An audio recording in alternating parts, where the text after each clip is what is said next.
रामकृष्ण हरी विठ्ठल केशवा गोविंद माधवा. काय हा निसर्गरम्य परिसर, सगळा बघा परिसर. हाच आगाशिवाच्या डोंगराचा पायथा आहे. डोंगराच्या पायथ्याला आजचा सोमवार आहे.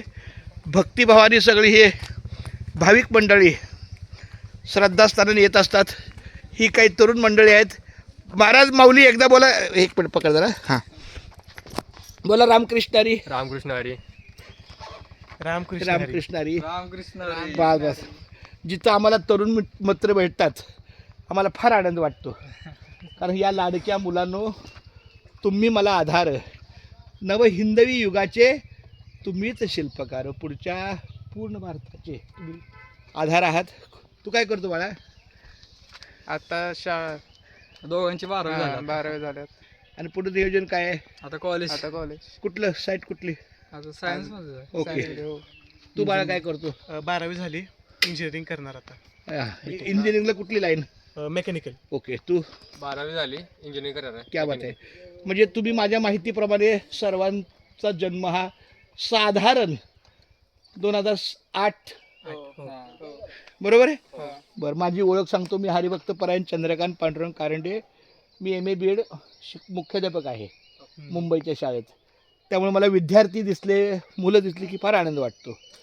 कारण त्या मुलातच मला उद्याचा भारत दिसतो. सांगता येत ना, तुमच्या चौघातला कोणीतरी एक मुख्यमंत्री होईल, कोणीतरी एक शिक्षक होऊ शकतो ना. कारण देवेंद्र फडणवीस कधीतरी विद्यार्थी नव्हता का? मग चला. रामकृष्ण एकदा बोला. सगळ्यांनी एकदा बोला. रामकृष्ण हरी. विठ्ठल केशवा गोविंद माधवा. रामकृष्ण हरी विठ्ठल केशवा गोविंद माधवा. लक्षात द्या. रामकृष्ण हरी विठ्ठल केशवा गोविंद माधवा. वाह, क्या बात आहे.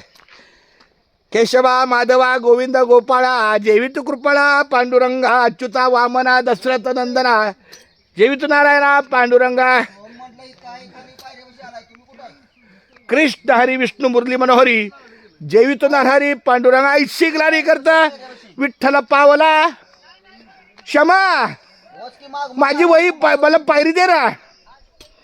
ए माझ्या बाळांनो, कोणीतरी एकाने मला मदत करा ना व्हिडिओ काढायला प्लीज. कोणीतरी एक. माझी वही पुढे घेऊन गेला बाळा.